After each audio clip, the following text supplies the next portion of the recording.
Hi, I'm Dr. Daniel Amen. And I'm Tana Amen. Welcome to Change Your Brain, Change Your Life. You are not stuck with the brain you have. You can make it better. We can improve it. Today we're going to talk about raising brain-healthy children. When kids have significant problems, when you really do effective parenting and they still have 3-hour tantrums, or they can't do well in school, they may have ADD, they may have a brain injury. It's at that point bringing them to a place like ours can just be critical and life-saving. We really want you to think about what you feed them, about the example that you give them. Love their brains, protect their brains. Now, when we're talking about these kids, nutrition becomes really important, and we really work a lot with the kids we see well, I think, on nutrition. Putting them on a milk-free, wheat-free diet and all of that has been miraculous for some kids. Well, and I have all that information in the book, Healing ADD Through Food. We've got our whole elimination diet. It's really interesting. I speak to a lot of parenting groups, and they will, the number one thing, I mean, almost every mom in the room raises her hand, but my kid won't eat those foods. Like, they'll only eat, chicken nuggets. And I have to tell you, I'm astounded. Now, this is where you actually have a healthy form of chicken nuggets. Well, this is right, but this is where the red hair comes out. Right, this is where the authoritarian part of me and the red hair comes out, and I'm like, you're kidding me, right? Like, who's the parent in the house? Like, your kid will only eat chicken nuggets. Is that true?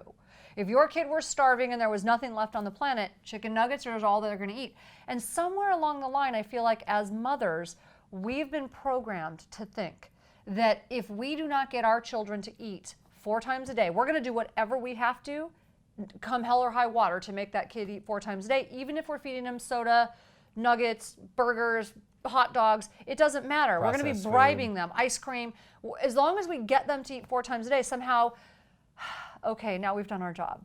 And that's ridiculous, because when you give your kids bad fuel, you don't get a positive outcome. Like my husband often says, would you feed $1 million racehorse junk food? Well, only if you were an idiot, right?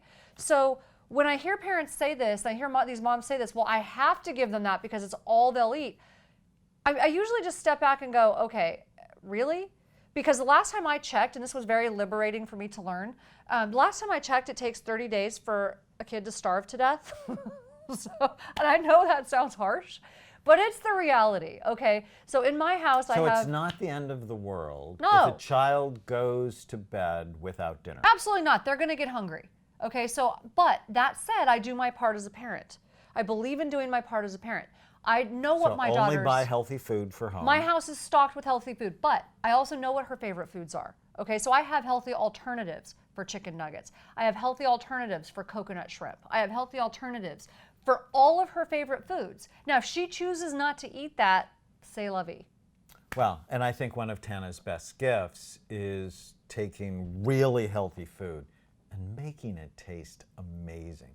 So one of my favorite stories, one of my grandson, Elias, very picky eater, and his mother, Brienne, was just freaked out that she couldn't get him to eat, so she was constantly stressed out about that, which of course made him more picky.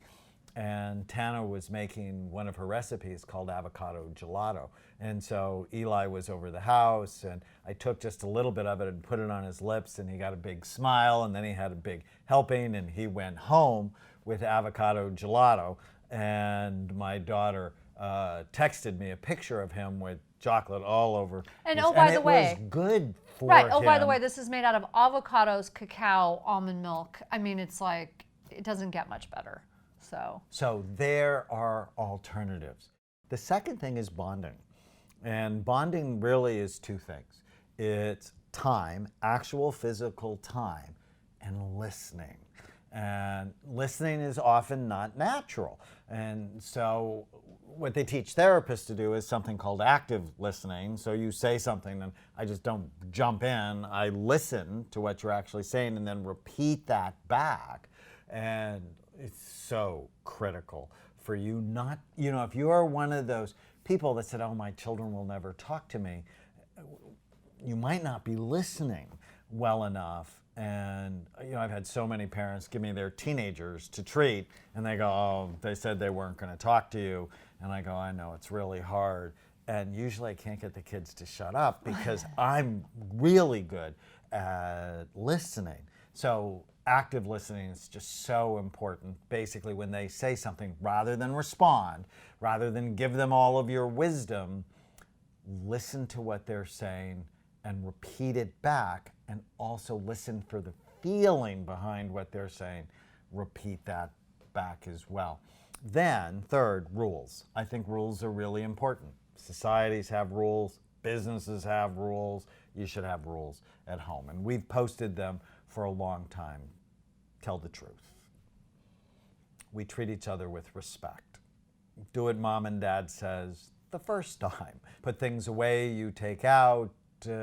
Simple things, not more than 8. I had one OCD patient, obsessive compulsive disorder patient, that actually posted 108 rules on the refrigerator.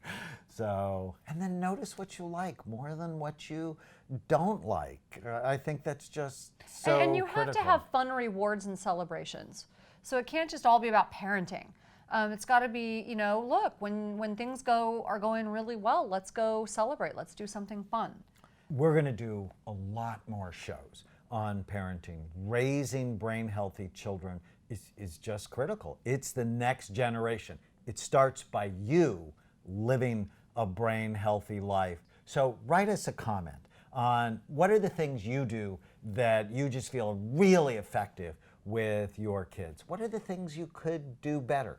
Send us a video. If you're really struggling with your child, call the call center. See if, bringing the child in for an evaluation wouldn't be in their best interest, and ultimately in yours and your marriage's best interest, because we know how hard that tough kids can be on relationships. Thanks for watching.